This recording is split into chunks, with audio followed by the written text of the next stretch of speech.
प्रिय विद्यार्थियों, हिंदी क्लास में आपका स्वागत है। आज हम आपकी पाठ्य पुस्तक सारांश का चौथा पाठ पढ़ेंगे, पहली चूक, जिसके लेखक श्री लाल शुक्ल हैं। आज हम इस पाठ के मौखिक प्रश्न और लिखित प्रश्नों का अभ्यास करेंगे। तो आइए सबसे पहले हम पढ़ते हैं आगत शब्द और ये जानेंगे कि आगत शब्द कहते किसे हैं, आगत शब्द होते क्या हैं। वे शब्द जो विदेशी भाषाओं से हिंदी में आए हुए हैं और हिंदी में प्रयुक्त होने लगे हैं, उन्हें आगत शब्द कहते हैं। फारस यहाँ पर उर्दू फारसी शब्द है, बुरसट यहाँ पर अंग्रेजी शब्द है, फेल्ट कैप यहाँ पर अंग्रेजी शब्द है, सिनेमा यहाँ पर अंग्रेजी शब्द है, हीरो यहाँ पर अंग्रेजी शब्द है। तो ये सभी शब्द हैं जो विदेशी भाषाओं से हिंदी में आए हुए हैं, इसलिए ये सभी शब्द हैं जो आगत शब्द हैं।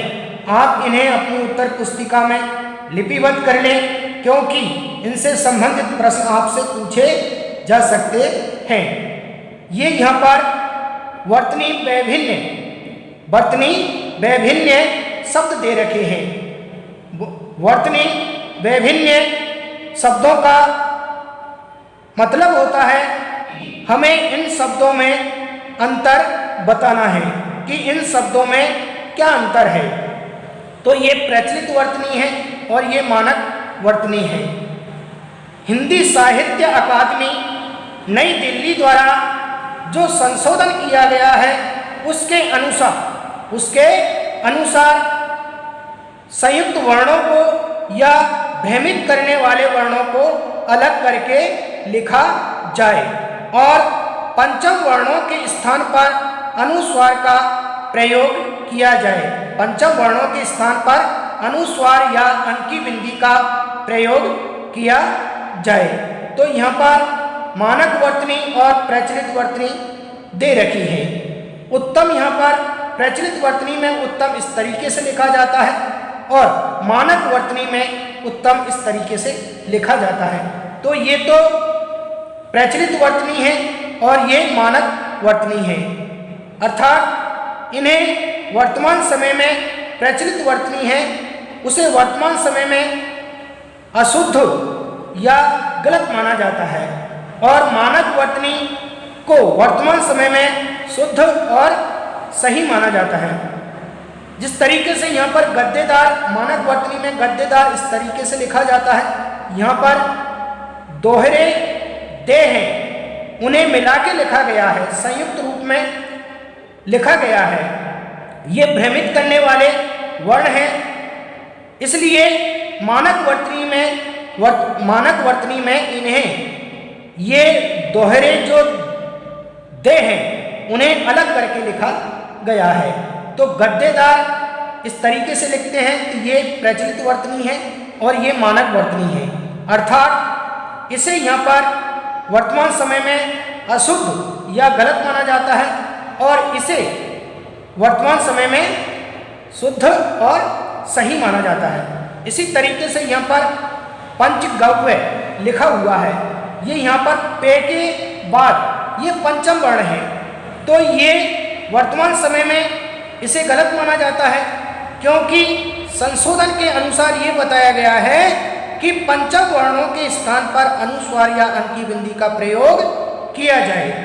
तो ये यहाँ पर पंचम वर्ण का प्रयोग किया गया है, पंचम वर्ण का प्रयोग किया गया है, इसलिए वर्तमान समय में ये शब्द है ये अशुद्ध और गलत शब्द है। और पंचगव्य यहाँ पर ये पे के ऊपर अनुस्वार अंकी बिंदी का प्रयोग किया गया है, इसलिए वर्तमान समय में इस शब्द को शुद्ध और सही माना गया है। अब हम पढ़ते हैं इस पाठ के मौखिक प्रश्न। पहला मौखिक प्रश्न है, लेखक ने खेती करने का निश्चय क्यों किया? लेखक ने खेती करने का निश्चय क्यों किया? लेखक ने खेती करने का निश्चय क्यों किया? तो आप इसका उत्तर देंगे, लेखक को बीए पास करने के उपरांत भी नौकरी नहीं मिली। अतः लेखक ने खेती को उत्तम व्यवसाय समझा और खेती करने का निश्चय कर लिया। लेखक को बीए पास करने के उपरांत भी नौकरी नहीं मिली, अतः लेखक ने खेती को उत्तम व्यवसाय समझा और खेती करने का निश्चय कर लिया। इसी तरीके से दूसरा मौखिक प्रश्न है, लेखक के चाचा ने खेती के काम को कैसा बताया? लेखक के चाचा ने खेती के काम को कैसा बताया? लेखक के चाचा ने खेती के काम को कैसा बताया? तो आप इसका उत्तर देंगे। लेखक के चाचा ने बताया कि अंग्रेजी पढ़कर खेती करना बहुत कठिन काम है, इसमें मिट्टी गोबर से खेलना पड़ता है। लेखक के चाचा ने बताया कि अंग्रेजी पढ़कर खेती करना बहुत कठिन काम है, इसमें मिट्टी और गोबर से खेलना पड़ता है। लेखक के चाचा ने बताया कि अंग्रेजी पढ़कर खेती करना बहुत कठिन काम है, इसमें मिट्टी गोबर से खेलना पड़ता है।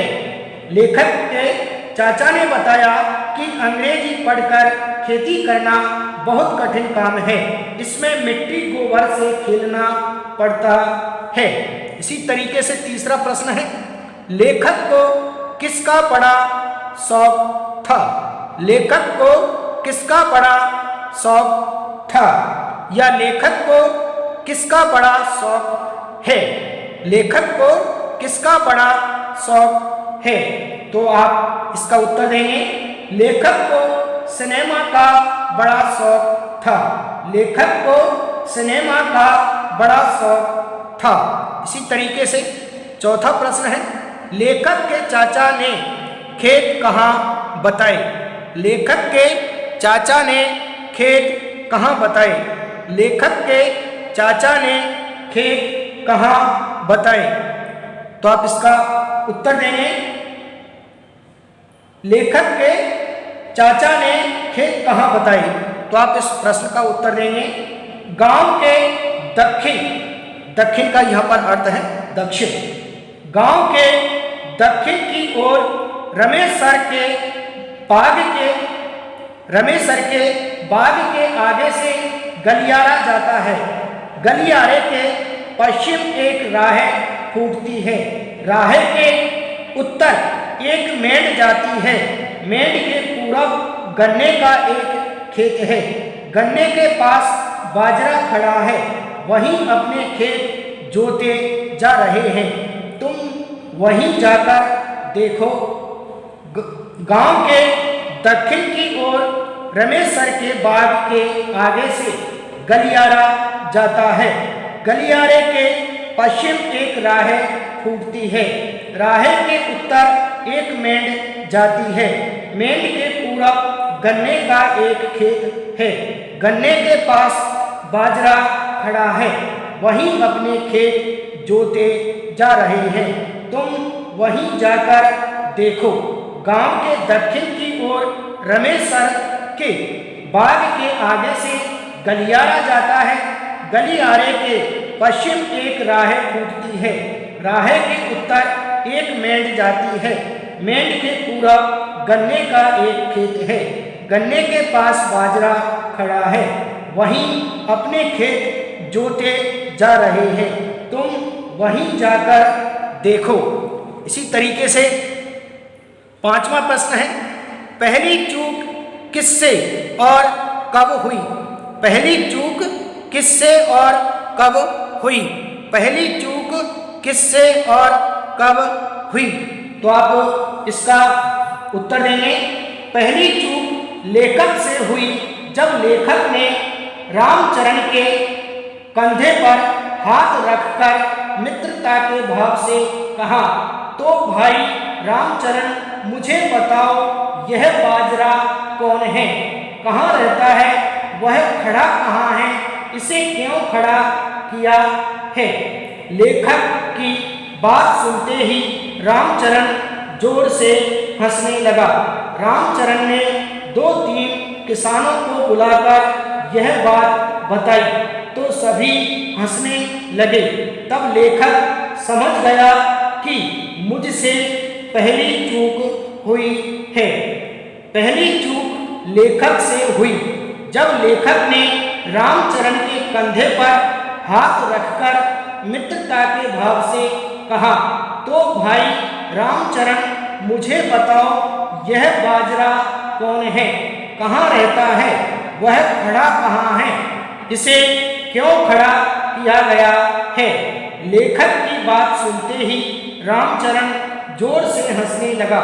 रामचरण ने 2-3 किसानों को बुलाकर यह बात बताई तो सभी हंसने लगे। तब लेखक समझ गया कि मुझसे पहली चूक हुई है। पहली चूक लेखक से हुई। जब लेखक ने रामचरण के कंधे पर हाथ रखकर मित्रता के भाव से कहा, तो भाई रामचरण, मुझे बताओ यह बाजरा कौन है, कहाँ रहता है, कहाँ रहता है, वह खड़ा कहाँ है, इसे क्यों खड़ा किया है। लेखक की बात सुनते ही रामचरण जोर से हंसने लगा। रामचरण ने 2-3 किसानों को बुलाकर यह बात बताई तो सभी हंसने लगे। तब लेखक समझ गया कि मुझसे पहली चूक हुई है। अब हम पढ़ते हैं इस पाठ के लिखित प्रश्न। पहला लिखित प्रश्न है, लेखक के चाचा ने खेती के काम को बहुत मुश्किल बताया, उन्होंने ऐसा क्यों कहा होगा। लेखक के चाचा ने खेती के काम को बहुत मुश्किल बताया, उन्होंने ऐसा क्यों कहा होगा। लेखक के चाचा ने खेती के काम को बहुत मुश्किल बताया, उन्होंने ऐसा क्यों कहा होगा। तो आप इसका उत्तर देंगे। यूं तो लेखक के चाचा ने खेती के काम को मुश्किल इसलिए बताया होगा ताकि लेखक कल्पना की दुनिया से बाहर निकलकर वास्तविक दुनिया में आ सके। यूं तो लेखक के चाचा ने खेती के काम को मुश्किल इसलिए बताया होगा ताकि लेखक कल्पना की दुनिया से बाहर निकलकर वास्तविक दुनिया में आ सके। यूं तो लेखक के चाचा ने खेती के काम को मुश्किल इसलिए बताया होगा ताकि लेखक कल्पना की दुनिया से बाहर निकलकर वास्तविक दुनिया में आ सके। इसी तरीके से दूसरा प्रश्न है, लेखक ने चाचा की आशंका को दूर करने के लिए क्या क्या तर्क दिए। लेखक ने चाचा की आशंका को दूर करने के लिए क्या क्या तर्क दिए। लेखक ने चाचा की आशंका को दूर करने के लिए क्या क्या तर्क दिए। तो आप इसका उत्तर लिखेंगे। लेखक ने चाचा की आशंका को दूर करने के लिए निम्न तर्क दिए। टॉलस्टॉय तो स्वयं ही किसान हो गया था। टॉलस्टॉय तो स्वयं ही किसान हो गया था।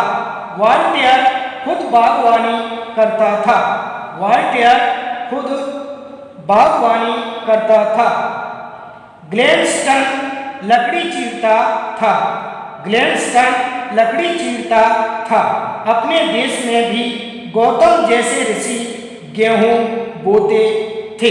अपने देश में भी गौतम जैसे ऋषि गेहूं बोते थे। लेखक ने चाचा की आशंका को दूर करने के लिए निम्न तर्क दिए।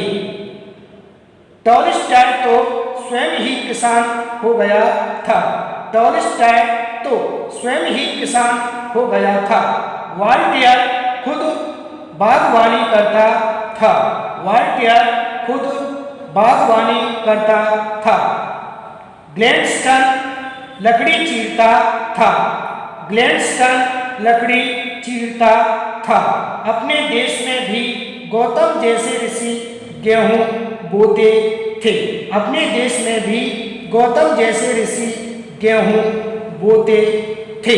इस तरीके से आज हमने इस पाठ के आगत शब्द, मानक वर्तनी, प्रचलित वर्तनी, मौखिक प्रश्न और लिखित प्रश्न, इन सभी का विस्तार पूर्वक विधिवत रूप से अध्ययन कर लिया है। आप इन्हें अपनी उत्तर पुस्तिका में लिपिबद्ध करें और याद करें ताकि आपकी परीक्षाओं में इनसे संबंधित प्रश्न पूछे जाते हैं तो आप बड़ी सरलता और सुगमता के साथ उनका उत्तर दे सकते हैं। आज के लिए इतना ही, शेष कल पढ़ेंगे। Thank you.